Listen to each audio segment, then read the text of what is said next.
ആശാ വർക്കേഴ്സിന്റെ സമരം കേന്ദ്രത്തോട് കേരളം ഉന്നയിക്കാൻ പോകുന്നു. കേരളത്തിന്റെ പ്രത്യേക പ്രതിനിധി KB തോമസ് ഇന്ന് ധനമന്ത്രിയെ നിർമ്മലാ സീതാരാമനെ കാണും. ഉച്ചയ്ക്ക് 12:30 മണിക്ക് ധനമന്ത്രാലയത്തിലാണ് കൂടിക്കാഴ്ച.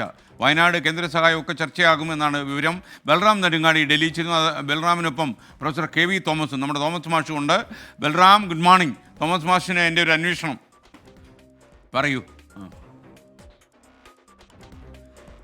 Good morning SKN.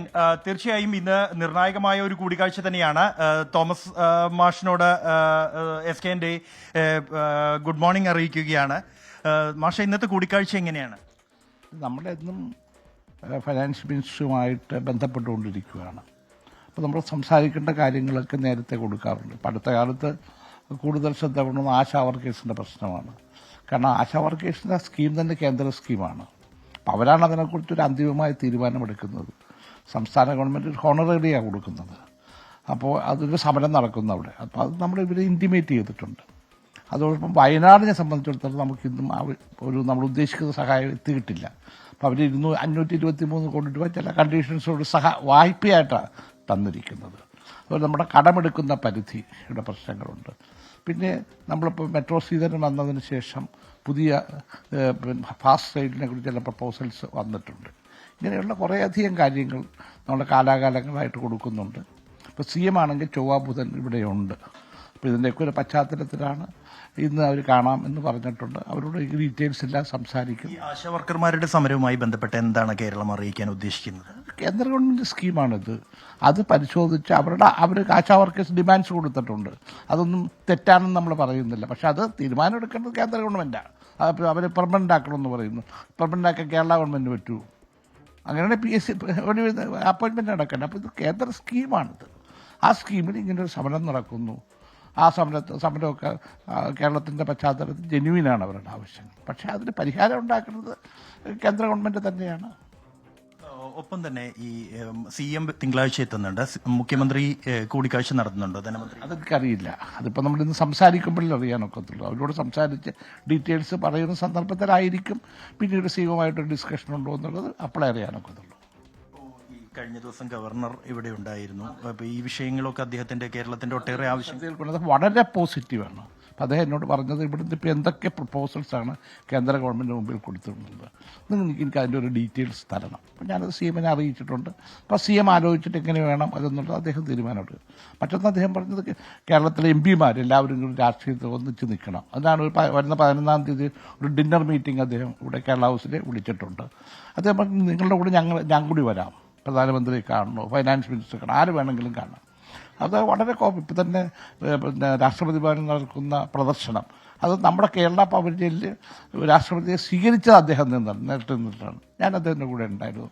അപ്പം അദ്ദേഹം വളരെ പോസിറ്റീവായിട്ടാണ് പറഞ്ഞത്. ഗവർണർ കൂടി ഈ വിഷയത്തിൽ ഇടപെടാമെന്ന് ഉറപ്പ് നൽകിയ പശ്ചാത്തലത്തിലാണോ വീണ്ടും കേരളത്തിന്റെ ആവശ്യങ്ങൾ ഒരിക്കൽ കൂടി ഉന്നയിക്കുന്നുണ്ടല്ല? അദ്ദേഹം ഒരു പോസിറ്റീവായി എടുത്തിരിക്കുന്ന നല്ല കാര്യം നമ്മൾ വെൽക്കം ചെയ്യുന്നു. നമ്മുടെ ഗവർണർ കേരളത്തിൻ്റെ കാര്യങ്ങൾ പോസിറ്റീവാകുന്ന മുഖ്യമന്ത്രിയായിട്ട് ആലോചിച്ച് മുഖ്യമന്ത്രിയായിട്ട് ആലോചിച്ച് എന്ത് വേണമെങ്കിലും ചെയ്യാമെന്നാണ്.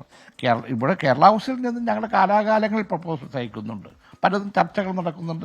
പലതിനും തീരുമാനങ്ങൾ വന്നിട്ടുമുണ്ട്. അപ്പോൾ ഇവിടെ നമ്മുടെ മന്ത്രിമാർ വന്ന ഓരോ വിഷയങ്ങളിൽ കൊടുക്കുന്നത് ഞങ്ങൾ ഫോളോ അപ്പ് ചെയ്യുകയാണ്. ആ ഫോളോ അപ്പ് എല്ലാ മന്ത്രികാര്യാലയങ്ങളും ഇപ്പോൾ റെയിൽവേയിലുണ്ട്, ആരോഗ്യത്തിലുണ്ട്, ദേശീയപാതയുടെ കുറിച്ചുള്ള പ്രശ്നങ്ങളുണ്ട്. അപ്പോൾ CM-ൻ്റെ ഓഫീസുമായിട്ട് കോർഡിനേറ്റ് ചെയ്തുകൊണ്ടാണ് ഇത് പോകുന്നത്. ഈ വയനാടിന് 2000 കോടി രൂപയുടെ പാക്കേജ് എന്ന ആവശ്യം ഇപ്പോഴും നമ്മൾ ആദ്യം ചോദിച്ചത് ദേശീയ ദുരന്തമാക്കണം. അത് പിന്നീട് സമ്മതിച്ചു. ദേശീയ ദുരന്തമാക്കുമ്പോൾ അതിന് ചില നോംസ് ഉണ്ട്. ആ നോംസുണ്ട് വേണം ചെയ്യാനായിട്ട്. ആ നോംസുണ്ട് അല്ലിപ്പം നിൽക്കുന്നത്. അപ്പോൾ അതൊക്കെ നമ്മൾ നിരന്തരമായിട്ട് കേന്ദ്ര ഗവൺമെൻറ് ശ്രദ്ധയിൽ കൊണ്ടുവരികയും നമുക്ക് ആവശ്യമായ നമ്മളാണല്ലോ നമുക്കാണല്ലോ ആവശ്യമുള്ളത്. അപ്പോൾ നമ്മുടെ ആവശ്യങ്ങളൊക്കെ നിരന്തരമായി കേന്ദ്ര ഗവൺമെൻറ്റിൻ്റെ വിവിധ മന്ത്രിമാരുമായിട്ടും ഉദ്യോഗസ്ഥന്മാരുമായിട്ടും ഇപ്പോൾ പ്രൈം മിനിസ്റ്റർ അഡ്വൈസറായിട്ട് വന്നിട്ടുണ്ട് റിസർവ് ബാങ്ക് ഗവർണർ. അദ്ദേഹം കാണാമെന്ന് എന്നോട് പറഞ്ഞു. ഇന്നിപ്പോൾ എന്നെ വിളിച്ചു പറഞ്ഞു കാണാൻ നമുക്ക് സംസാരിക്കാം എന്ന് പറഞ്ഞു. അപ്പോൾ അങ്ങനെ നമ്മളെല്ലാവരുമായിട്ട് PK മിശ്രയുമായിട്ട് നമ്മൾ ബന്ധപ്പെടുന്നുണ്ട്, പലരുമായിട്ട് ബന്ധപ്പെടുന്നുണ്ട്.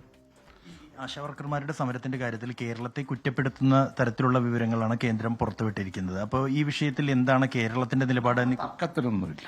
പക്ഷെ പ്രോജക്റ്റ് ആരുടെയാണ്? പച്ച മലയാളത്തിൽ എല്ലാവർക്കും അറിയാം കേന്ദ്രത്തിൻ്റെ പ്രോജക്റ്റാണ്. സംസ്ഥാനം ഹോണററിയും കൊടുക്കുന്നത്. ഇന്ത്യയിൽ ഏറ്റവും നല്ല ഹോണററിയും കൊടുക്കുന്ന സംസ്ഥാനം കേരളമാണ്, നമ്പർ 1. അപ്പോൾ ഇതിലൊരു തീരുമാനം, അവരുടെ പ്രോജക്റ്റ് അല്ലേ, അവർ തീരുമാനിക്കട്ടെ എന്താ വേണ്ടതെന്ന്. ജെന്യുവിനാണ് അവരുടെ ആവശ്യം. കേരളത്തിൻ്റെ പശ്ചാത്തലത്തിൽ ജെന്യുവിനുമാണ്. ഓക്കെ. എന്തായാലും ഇന്ന് കേരളത്തിന്റെ പ്രത്യേക പ്രതിനിധി പ്രൊഫസർ KV തോമസ് ധനമന്ത്രി നിർമ്മലാ സീതാരാമനുമായി നടത്തുന്ന കൂടിക്കാഴ്ചയിൽ കേരളത്തിന്റെ നിരന്തരമായി ഉന്നയിക്കുന്ന ആവശ്യങ്ങൾക്കൊപ്പം ആശാവർക്കർമാരുടെ സമരം, അതിന്റെ പശ്ചാത്തലം, ഈ വിഷയങ്ങൾ ഉൾപ്പെടെയുള്ള കാര്യങ്ങൾ ഉന്നയിക്കാനാണ് തീരുമാനിച്ചിരിക്കുന്നത്. ഒപ്പം തന്നെ മുഖ്യമന്ത്രി തിങ്കളാഴ്ച എത്തുന്നുണ്ട് ഡൽഹിയിൽ. അപ്പോൾ ഒരു കൂടിക്കാഴ്ചയ്ക്കുള്ള സാധ്യത കൂടി ആണ് ഇതോടുകൂടി തെളിയുന്നത്. SK. Okay, thank you.